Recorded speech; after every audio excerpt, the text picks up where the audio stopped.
Bismillahirrahmanirrahim. Alhamdulillahirabbil alamin. Hamdan katsiran thayyiban mubarakan fi kama yuhibbu rabbuna wa yarda. Asyhadu an la ilaha illallah wa asyhadu anna Muhammadar Rasulullah. Allahumma shalli ala sayyidina Muhammad wa ala ali sayyidina Muhammad. Assalamualaikum warahmatullahi wabarakatuh. Ikhwan dan akhwat pendengar Radio Rahasia dan pemirsa Rahasia TV yang dirahmati Allah. Alhamdulillah saat ini kita kembali berjumpa. Saya Muhammad Fahri temani Khalid, Ondi dan juga Dian hadir di acara Hikmah Pagi, kajian keluarga Islami bersama Ustadz Agus Darmaji. Alhamdulillah telah di studio. Kita sapa saja ikhwan akhwat. Assalamualaikum warahmatullahi wabarakatuh Ustaz. Waalaikumsalam warahmatullahi wabarakatuh Bang Fahri. Ya Ustaz, kabar Ustaz? Alhamdulillah baik, sehat. Nampak segar saja. Segar alhamdulillah. Dan kita masih mengenai tema menghidupkan sunnah pada keluarga Ustaz ya. Dan subtemanya mengenai tuntunan sunnah pranikah. Untuk Anda yang ingin bergabung, nanti Anda bisa kirimkan komentar dan pertanyaan Anda melalui SMS atau WhatsApp kami di 081119999720 ataupun telepon di 0218451512. Silakan Ustaz. Bismillahirrahmanirrahim. Assalamualaikum warahmatullahi wabarakatuh. Alhamdulillahi rabbil alamin. Alladzi hadana lihadza wa ma kunna linahtadiya laula an hadanallah. Asyhadu an la ilaha illallah wahdahu la syarikalah wa asyhadu anna Muhammadan abduhu wa rasuluhu la nabiyya ba'dah. Allahumma shalli ala Muhammad wa ala ali Muhammad. Ma sya'allahu kan wa ma lam yasha' lam yakun, la haula wa la quwwata illa billahil aliyil azim. Wa ba'du. Qala Allahu ta'ala fil kitabihil karim. A'udzu billahi minasy syaithanir rajim. Ya ayyuhalladzina amanu taqullaha wa qulu qawlan sadida. Yuslih lakum a'malakum wa yaghfir lakum dzunubakum. Wa may yuti'illaha wa rasulahu faqad faza fawzan 'azima. Shadaqallahul adzim. Ikhwan dan akhwat rahimakumullah, marilah kita awali kajian kita pagi ini dengan doa menuntut ilmu. Bismillahirrahmanirrahim. Rabbi zidni ilma, Allahumma anfa'ni bima 'allamtani wa 'allimni ma yanfa'uni warzuqni ilman yanfa'uni. Amin Allahumma amin. Semoga pagi ini kita diberi oleh Allah Subhanahu wa taala sehat lahir dan batin. Juga diberi limpahan rizki yang halalan thayyiban mubarakan, serta dimudahkan kita dalam segala urusan hari ini. Dan bagi kaum muslimin laki-laki dapat nanti melaksanakan ibadah sholat Jumat dengan sebaik-baiknya. Ikhwan dan akhwat rahimakumullah, tidak ada yang pantas untuk kita syukuri kecuali kita semua ditolong oleh Allah Subhanahu wa taala dalam semua urusan, dan kita dijaga oleh Allah senantiasa dalam iman dan takwa kepada Allah, serta menyempurnakan ketaatan kita kepadanya, kepada Rasulnya, dan juga kepada ulil amri kita. Ikhwan dan akhwat rahimakumullah. Masih dalam serial menghidupkan sunnah di dalam keluarga. Pagi ini kita akan berbicara tentang tuntunan sunnah pranikah. Ini penting sekali. Bukan saja buat yang sudah menikah, tetapi juga bagi yang, apalagi bagi yang belum menikah. Bagi yang belum menikah tentunya akan menjadi pendorong, juga bekal untuk persiapan menikah. Sementara bagi yang sudah menikah, mudah-mudahan ada inspirasi supaya apa? Kalau ada kekurangan-kekurangan selama pernikahannya itu berlangsung, dibawa ke belakang lagi, ke awal lagi. Komitmennya dipasang lagi, komitmennya dimulai lagi. Ikhwan sekalian, Islam ini adalah agama yang sempurna, yang syumul. Desain yang digariskan oleh Islam dalam hal kehidupan keluarga adalah yang terbaik. bukan sekedar untuk mencari kebahagiaan. Karena memang kalau ditanya orang, mengapa kamu berkeluarga? Apa tujuan kamu berkeluarga? Semuanya dengan serta-merta menjawab, ingin cari hidup bahagia. Tapi apakah berhenti pada kebahagiaan hidup? Ternyata tidak. Jauh lebih penting dari sekedar kehidupan di dunia saja. Islam menetapkan tuntunan berkeluarga untuk mencapai kebaikan dalam kehidupan dunia sampai akhirat kelak. Kebaikan di sini macam-macam. Ada yang disebut kebahagiaan. Sebelum kebahagiaan ada kesejahteraan. Kesejahteraan dalam hal apa? Kesejahteraan dalam hal keperluan-keperluan fisik, fisiologis, dan biologis terpenuhi dengan baik. Ini sejahtera. Kemudian di atas itu ada kebahagiaan. Orang bahagia, fisiknya sudah terpenuhi keperluannya, kemudian secara psikologis, secara batiniah, keperluan-keperluannya itu terpenuhi juga. Maka Allah berfirman dalam surah Ar-Rum, yang sering kita dengar dalam acara-acara pernikahan, bahwa tujuan utama kita menikah adalah agar mendapatkan itu. Ya, litaskunu ilaiha. Merasa sakinah, merasa tenang, senang bersama pasangan kita. Kemudian Allah berkenan menjadikan apa di antara keduanya? Mawaddah warohmah. Mawaddah, rasa cinta yang bergelora. Sementara rahmah adalah kasih sayang dan penuh pengertian, penghormatan, dan paling penting pengorbanan di antara keduanya. Ini ikhwan sekalian, bahwa nikah itu indah. Ya, nikah itu indah. Maka kita coba mengikuti apa yang Islam gariskan tentang pernikahan tadi, sehingga kita ingin apa yang diinginkan oleh Allah itu menjelma real dalam kehidupan kita. Ya, perhatikan, garis bawahi bahwa Allah tidak menghendaki manusia susah karena menikah. Sekali lagi, Allah tidak menghendaki manusia susah karena menikah. Jadi kalau ada pernikahan yang tidak bahagia, bahkan pernikahan yang menyusahkan keduanya atau salah satu di antara keduanya, maka perlu dievaluasi ulang, maka perlu dikoreksi bahkan. Evaluasi dan koreksi. Karena apa? Kita tidak boleh menikah untuk susah. Sekali lagi, kita tidak boleh menikah dan kita tidak patut, tidak pantas menikah karena mendapatkan kesusahan. Tidak. Justru Allah menghendaki kebaikan, kebahagiaan, cinta kasih yang menggeluarga, pasangan suami istri yang saling merindukan, pasangan suami istri yang saling memotivasi, berbicara mesra di antara keduanya, bukan sebaliknya. Kata-kata yang tidak pernah, volumenya tidak pernah lembut, selalu tinggi, tinggi, tinggi. Dengan kata-kata yang penuh penghinaan dan seterusnya. Ini bukan yang diinginkan oleh Allah. Sekali lagi, Allah yang Maha Rahman, yang Maha Rahim, yang Maha Pengasih dan Maha Penyayang menggariskan kehidupan berkeluarga supaya apa? Manusia mendapatkan surga di dunia dan insya Allah surga di akhirat kelak. Maka dalam Islam, slogan Baiti Jannati itu seharusnya kita pegang bersama dan kita realisasikan bersama.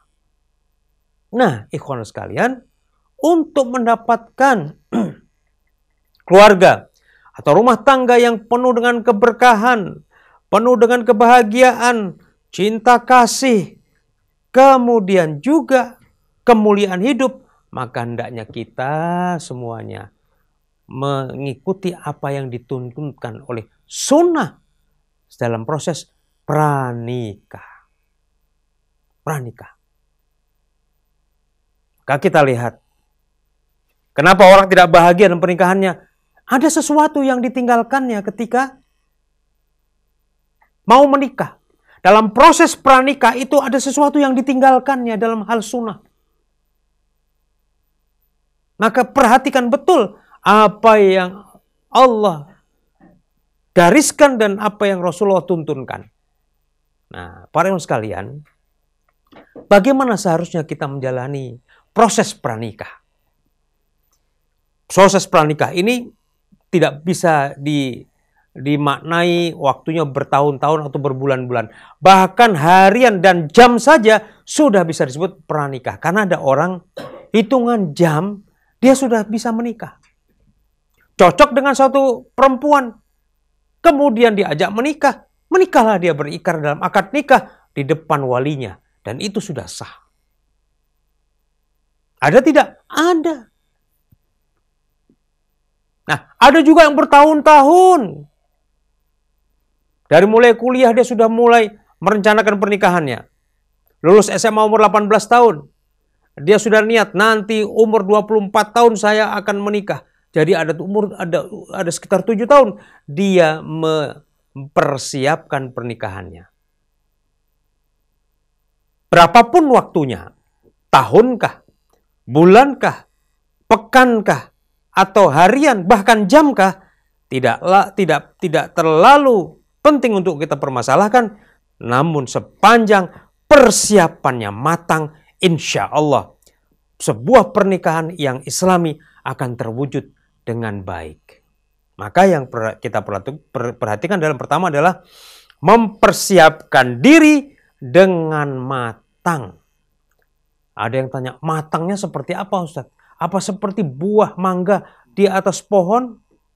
Atau bahkan seperti durian. Kalau sudah matang mesti dia jatuh. Dan durian yang jatuh itu durian terbaik. Ya, durian yang terbaik itu kalau udah jatuh. Kalau di kampung-kampung di Sumatera bahkan katanya durian bukan cuma manusia yang menunggu. Ya, yang menunggu juga gajah dan harimau. Harimau saja suka durian, apalagi manusia ya. Nah, ikhwan sekalian, bagaimana matangnya ini? Matangnya itu terpulang kepada persiapan masing-masing. Yang jelas, semakin siap lahir dan batin, itu disebut dengan semakin matang persiapannya. Nah, bagaimana persiapan itu? Pertama adalah pasang niat yang ikhlas lillahi ta'ala. Niat harus dimulai dengan ikhlas. Sebagian ulama bahkan menyuruh untuk merumuskan niat itu secara redaksional yang tepat. Contoh, kalau mau sholat, ada para ulama yang meminta kita rumusannya harus pas. Kalau sholat zuhur ya zuhur. Kalau sholat subuh, subuh. Sholat maghrib, jangan tertukar. Maka disebut usolli fardal maghribi, ya toh? Salah rakaat lillahi ta'ala. Mesti begitu disebutkan, tepat, tertib. Dan ada di sana disebutkan lillahi ta'ala. Ini membantu seseorang untuk tidak sekedar mengucapkan secara jahar, tetapi juga ya untuk menghayati, menyadari proses ibadah apapun melalui apa mulainya? Melalui niat. Innamal a'malu binniyati wa innamal likulli imri'in ma nawa. Nabi bersabda demikian. Setiap amal itu tergantung kepada niatnya. Tergantung apa yang diniatkan. Nah, maka kalau orang mau nikah, pasang niat dulu yang benar. Pasang niat yang betul. Untuk apa nikahnya? Untuk beribadah kepada Allah. Lillahi ta'ala. Maka itu para ulama. Kamu nikah harus lillahi ta'ala. Coba nikah sekarang. Niat sekarang ya.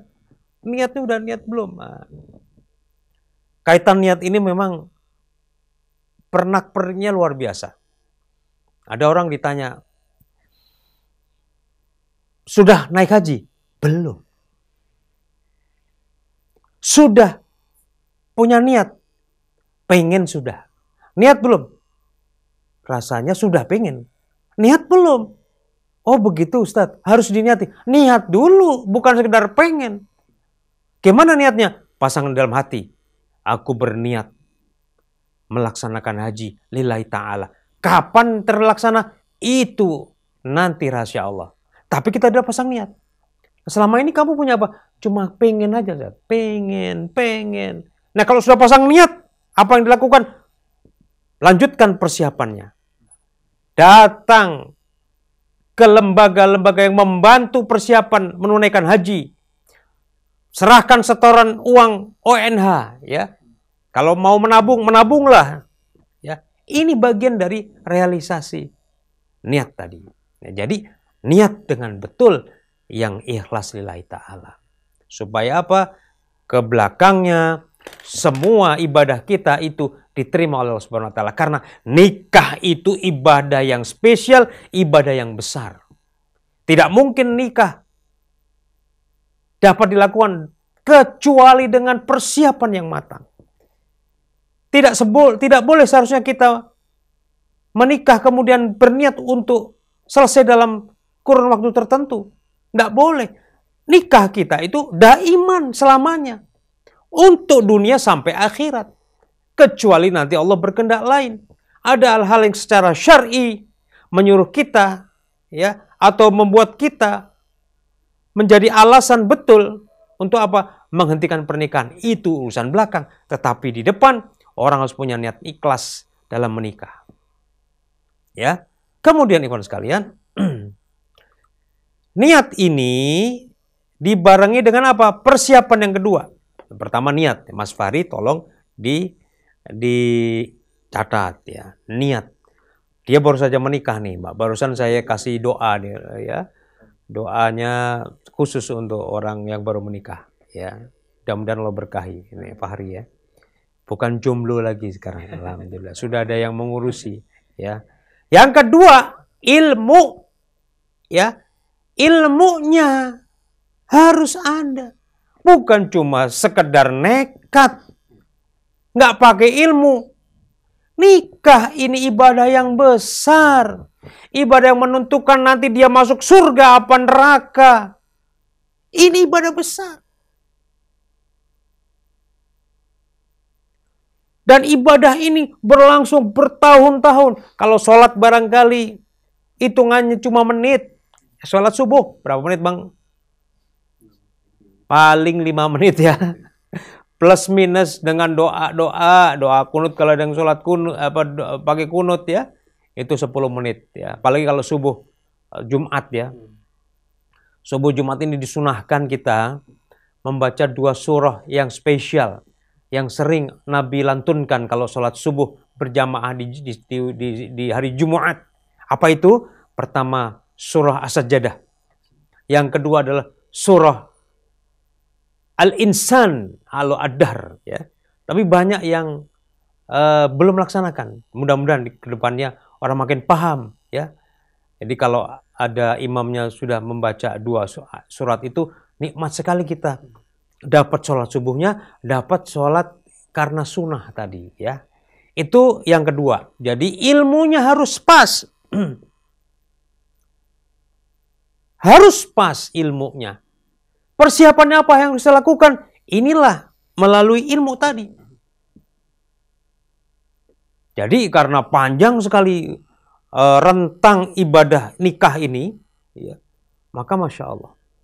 Nabi pernah bersabda, an-nikahu sunnati. Nikah itu adalah sunnahku, bayangkan. Sampai Nabi bilang, ini sunnahku. Faman rogiba an sunnati falaisa minni.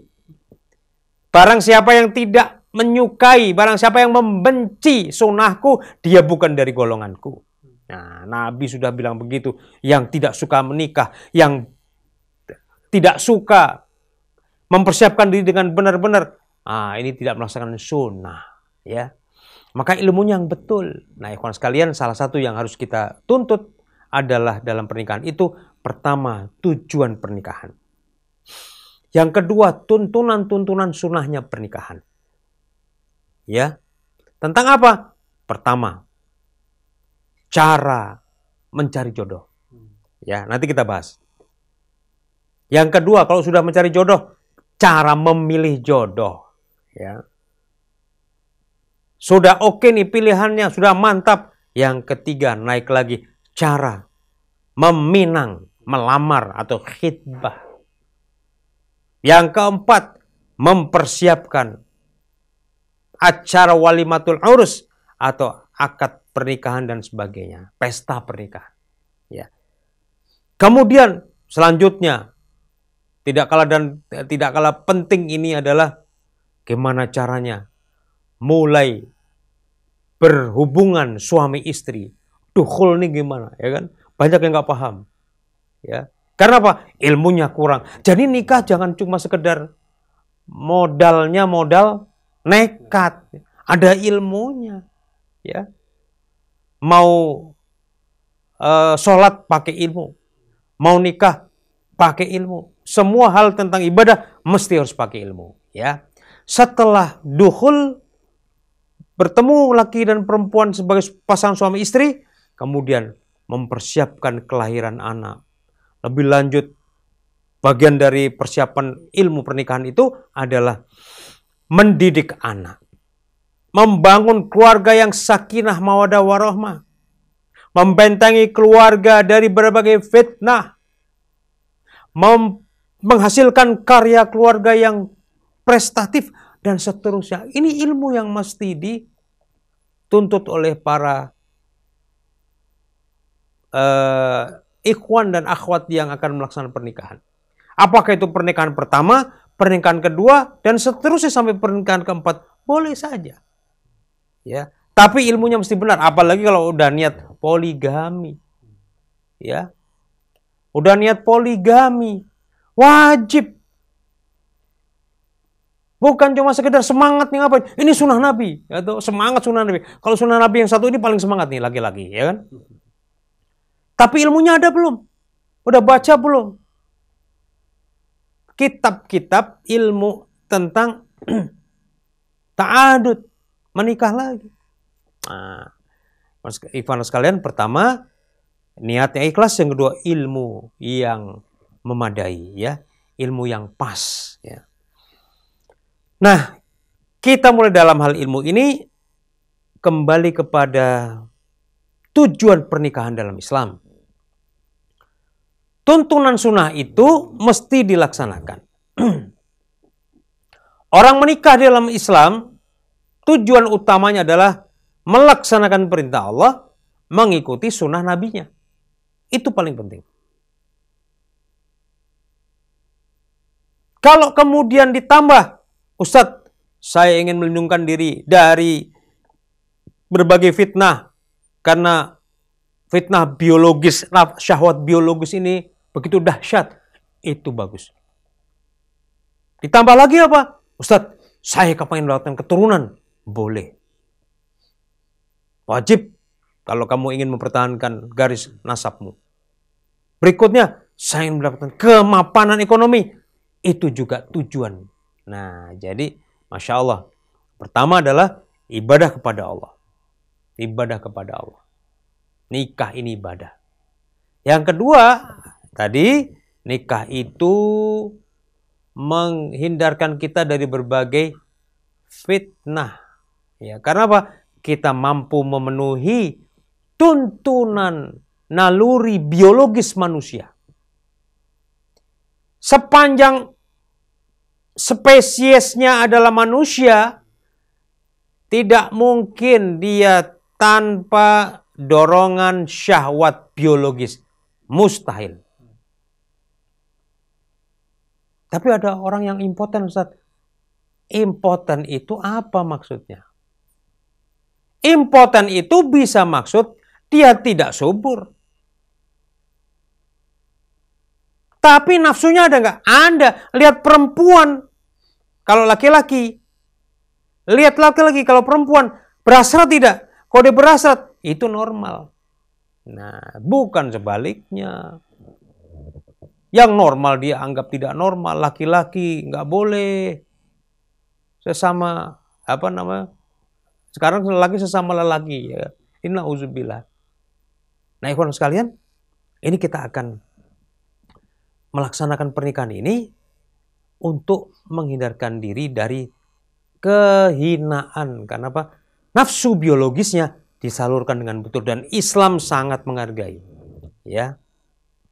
Yang ketiga, membentengi diri kita dengan akhlak yang mulia dan menundukkan pandangan. Nabi bersabda, kalau kamu melihat perempuan dan kamu mengaguminya, maka buru-burulah kamu pulang.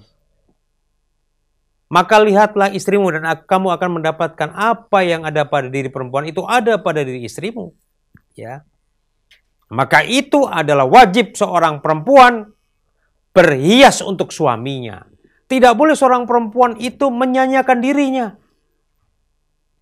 Tidak peduli lagi kepada perawatan tubuh. Ini wajib menurut Islam.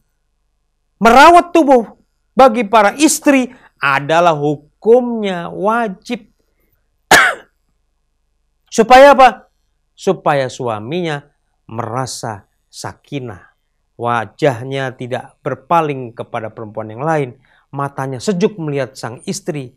Ini adalah wajib. Nah, ya, seorang istri menjalankan perintah Nabi SAW untuk bersolek. Wajib. Untuk orang lain malah si istri nggak boleh bersolek. Kepada suaminya wajib bersolek. Secantik mungkin. Sewangi mungkin. Seindah mungkin. Nah, ini ya. Jadi sang suami matanya nggak jelalatan ke sana kemari. Kalau suami matanya udah jelalatan akan timbul hasrat-hasrat yang Masya Allah tidak disukai oleh para ibu. Nah, maka berhiaslah seperti yang Nabi inginkan para perempuan berhias. Nah, kalau tidak bisa, para pemuda yang belum nikah, para jomblo, hendaknya menundukkan diri. Pandangannya itu ditundukkan. Ditundukkan. Nabi bersabda begini. Ya ma'syarus sabab. Man istata'a minkumul ba'ah falyatazawwaj. Wahai para pemuda, barang siapa di antara kamu itu mampu untuk menikah, maka menikahlah. Karena nikah itu lebih menundukkan pandangan dan membentengi kelamin atau faraj kemaluan. Dan barang siapa tidak mampu, kata Nabi, maka hendaklah dia bersaum. Wa man lam yastati fa'alaihi bisaum fa innahu lahu wijaun. Ya. Karena orang jomblo yang kemudian berpuasa, banyak berpuasa, itu akan menjadi perisai buatnya. Berpuasa dari melihat hal macam itu. Bukan jomblo kemudian menghabiskan waktunya untuk nonton yang tidak-tidak. Melihat gambar yang tidak-tidak. Akhirnya apa? Nafsunya besar membara. Tidak ada pelampiasan. Jadilah berbagai macam tindakan yang buruk. Sampai ancaman terjadinya perzinahan. Nauzubillah. Ya. Beberapa waktu yang lalu ya kita dihebohkan ya. Bagaimana ada aksi pedofilia ya. Seorang pemuda mencabuli anak-anak kecil di bawah umur. Karena apa? Rupanya dia mau mengatakan hasrat cintanya kepada wanita dewasa. Nggak berani.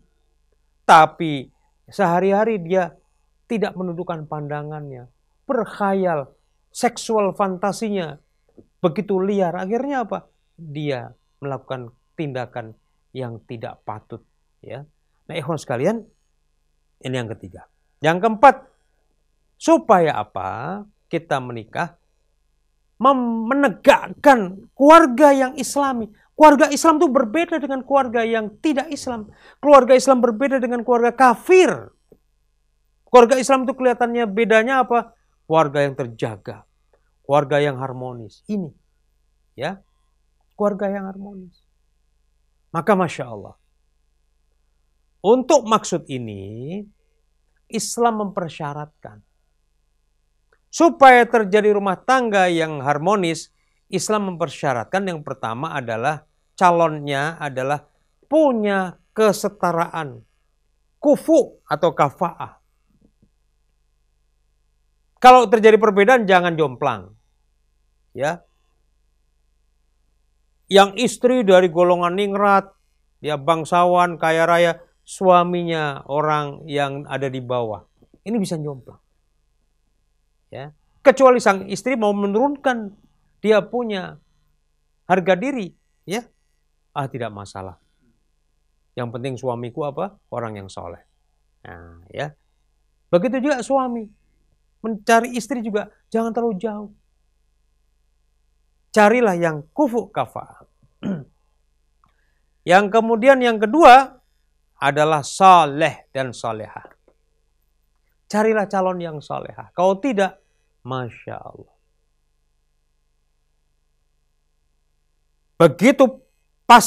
Begitu yakin bahwa sang calon itu salehah, maka seorang laki-laki mantapkan menikahinya. Kalau tidak, waduh ada yang nggak enak di hati nih.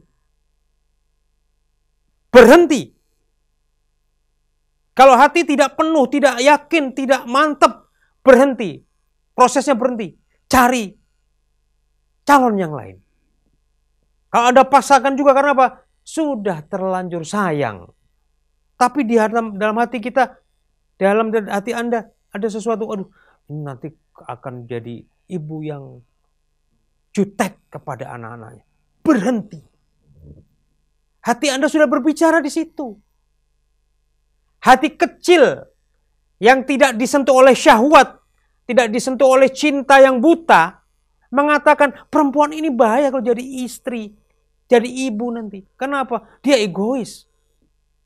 Nah, kalau hati kecil Anda sudah mengatakan itu ketika Anda sedang dalam keadaan tenang, keadaan netral, yang biasa Anda dikuasai cinta nafsu yang buta, Anda harus dengar.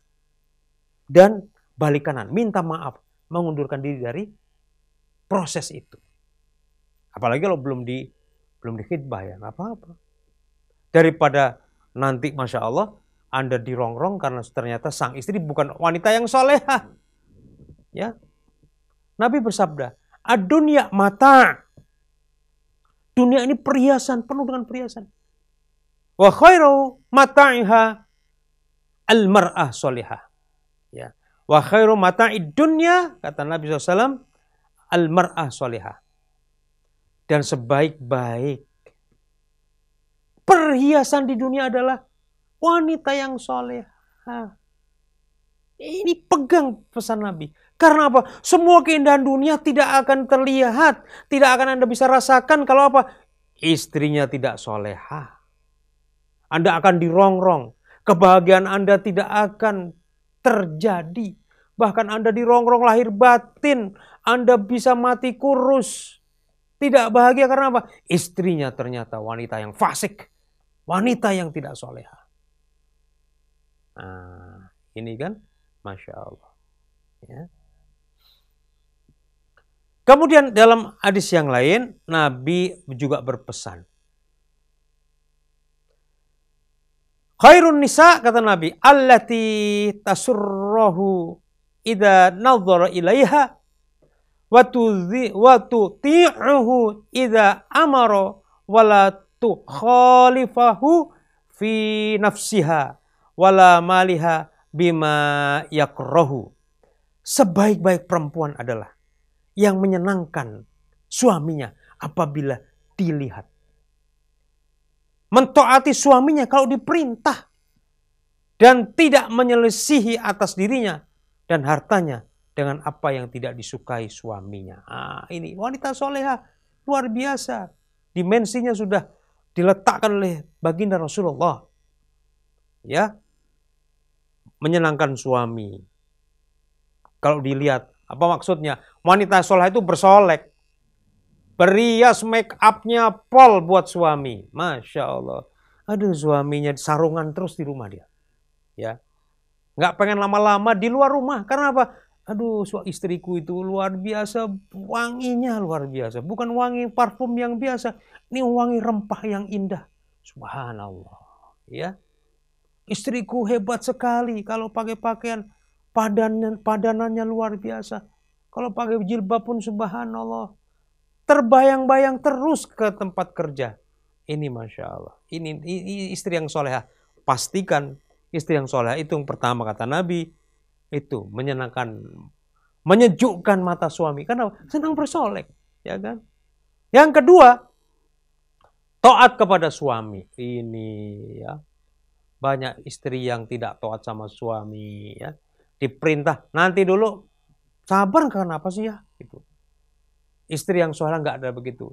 Begitu dia diperintah sekali, nggak akan menunggu suaminya mengingatkan kedua kalinya. Langsung. Inilah istri-istri yang menjadi kecemburuan para bidadari surga. Suaminya belum perintah aja udah tahu apa yang diinginkan suaminya. Ya. Suami sedang kerja tengah malam. Dia tengok jam 10:30 suami belum tidur. Dia sudah tahu apa yang diinginkan suaminya. Secangkir kopi tanpa gula malam hari. Karena malam dia tidak makan gula. Kemudian dia hidangkan dalam keadaan panas. Sambil apa? Sambil dia pijat punggung dan pundak suami. Indah bukan? Indah sekali. Dia temani sang suami dengan apa? Baca Quran sayup-sayup. Ini yang subhanallah. Profesor B.J. Habibie pernah cerita kepada saya. Masya Allah. Kenangannya begitu indah atas Bunda Ainun. Ya, sama karir beliau sebagai seorang pejabat publik. Menteri bahkan presiden. Ibu Ainun. Yang mendampingi beliau dengan sabar. Dan membaca Quran dengan sayup-sayup. Inilah yang membantu karir suami melejit, ya, istri-istri yang soleh seperti ini, Masya Allah, ya. Kemudian tidak menyelisihi, ya, wala tukhalifahu fi nafsiha, wala maliha bima yakrahu. Kalau suaminya nggak suka sesuatu atas dirinya, jangan diselisihi, jangan dibantah, apalagi ditentang. Suaminya bilang, aku gak suka kamu keluar itu pakaiannya gak rapi. Suami bilang begitu. Sami'na wa ta'na. Haram sing istri menyalahi, ya, perintah suami. Kalau keluar harusnya taat pada suami. Karena apa? Suaminya takut. Takut nanti ditegur oleh Allah. Apa kamu tidak pernah mendidik istrimu, menyuruh istrimu berpakaian muslimah yang betul? Maka dia pesankan pada istrinya, kalau keluar, keluarlah dengan sempurna pakaian muslimahnya. Bahkan kamu harus pakai kaos kaki, sayang. Sampai begitu. Si istri jangan menyalahi. Meskipun menurut dia nggak ada yang lihat, udah umur gini kok, ya. Udah gendut gini kok, Masya Allah. Ya mohon maaf terucap oleh saya. Ya. Siapa sih juga mau mandang kakiku? Ini bukan masalah siapa pandang kakimu. Tapi suamimu menyuruh kamu untuk memakai kaos kaki. Apalagi Kanjeng Nabi SAW mengatakan aurat itu, aurat perempuan termasuk kakinya. Pakailah. Tidak mahal kok beli kaos kaki perempuan ya. Masya Allah. Dan kalau suaminya tahu bahwa itu yang diinginkan, ya, dia pelihara betul, jangan kaos kakinya sudah kotor, berhari-hari tidak diganti, dibiarkan. Dia punya 2 kaos kaki, 1 dipakai, 1 dicuci, dibersihkan. Dirawat dengan semua. Inilah insya Allah ini pembuka pintu-pintu surga. Ya. Setelah itu wala maliha. Dan juga atas, ya, hartanya. Harta yang mungkin punya sang istri, mungkin juga punya sang suami. Kalau suami itu, mungkin istri punya penghasilan sendiri. Suami bilang, Mbok jangan boros lah dek. Bulan lalu kamu udah beli gadget, beli apa namanya, HP. Sekarang sudah tukar HP lagi. Suami nggak rentok tuh. Jangan melanggar. Ini kan uang-uangku sendiri, Mas. Akulah yang punya hak. Ini istri soleh tidak pernah ngomong gitu. Istri soleh nggak pernah ngomong begitu. Ya. Kalau suaminya kelihatan, Dek, sayang uangnya. Kan lebih bagus buat keperluan yang lain. Ya. Itu di belakang tuh. Kalau kamu mau membantu saya belum ada rezeki untuk ganti plafon yang bocor. Uangmu boleh dipinjam oleh saya lah sebentar ya. Nanti tak ganti bulan depan. Karena ada istri yang nggak mau berbagi dengan suaminya. Ada. Suaminya sendiri yang bilang ke saya tidak tahu Ustadz berapa uang istri saya dari kantor dia. Tapi semua keperluan saya yang tutup untuk keluarga. Sampai sekarang saya nggak tahu. Tuh. Dan tidak tahu apakah istrinya mau berbagi, tidak tahu. Nah, ikhwan sekalian, terutama para ikhwan, para jomblo yang mau menikah ya, ini pastikan bahwa Anda memilih pasangan yang pas, yang betul, yang tepat. Ya. Itulah salah satu ilmu yang Nabi buka ya. Dan satu lagi hadis yang ingin saya bacakan di sini, arba'um minas sa'adah. 4 hal yang merupakan kebahagiaan hidup. Ya, al-mar'atus salihah. Disebut oleh Nabi yang pertama, perempuan yang soleh, istri yang soleha. Ya. Yang kedua, al-maskanul wasi', tempat tinggal yang lapang. Ya. Boleh disebut luas di sini. Ustadz, kalau saya punyanya cuma PTN tipe 21 gimana? Buatlah lapang. Ya. Buatlah lapang. Ada space Anda untuk selonjor, karena jangan sampai ya, semuanya dipenuhi dipenuhi barang-barang. Makanya kalau tahu rumah kecil, barang-barang jangan ditumpuk ya. Pilihlah barang-barang yang kecil juga. Supaya Anda bisa apa? Bisa selonjor bersama, bahkan ada kajian taklim di rumah Anda ya. Meskipun tipe 21 ya. Kemudian kata Nabi, wal jarus saleh, dan tetangga yang baik. Ini Masya Allah. Kalau punya tetangga yang jelek, hidup kita ini penuh dengan penderitaan. Gitu. Karena apa? Tetangganya belum sudah kirim sesuatu yang nggak baik, ya fitnah segala macam ya. Dan terakhir kata Nabi, wal markabu hani, ya, dan kendaraan yang baik, yang nyaman ya. Maka Masya Allah, sebaliknya kesengsaraan itu kalau ada 4 hal itu sebaliknya. Istri yang gak soleha, rumah yang sempit, ya kan, rumah yang buruk, kemudian tetangga yang jahat, serta kendaraan yang jelek ini ya. Apa sekalian, inilah yang ingin saya sampaikan, bahwasanya harus punya ilmu ya Mas Fahri ya, punya ilmu dulu. Punya ilmu yang betul. Ya. Perempuan itu dinikahi kata Nabi SAW 4 hal. Pertama karena agamanya. Ya. Yang kedua karena keturunannya. Yang ketiga karena apa? Paras wajahnya. Yang keempat karena apa? Hartanya. Tapi kalau kamu menikah karena agamanya, insya Allah kamu tidak akan merugi. Tapi kalau yang 3 duluan, agamanya di belakang, kan biasanya terjadi fitnah di dalam keluarga. Maka inilah ilmu-ilmu yang sudah dibuka oleh Nabi SAW untuk kita lakukan, untuk para jomblo, ikhwan-ikhwan yang masih melajang. Jangan lama-lama melajang. Ya, jangan lama-lama melajang. Perempuan yang baik kata Nabi adalah perempuan yang paling segera dalam menikah. Ya.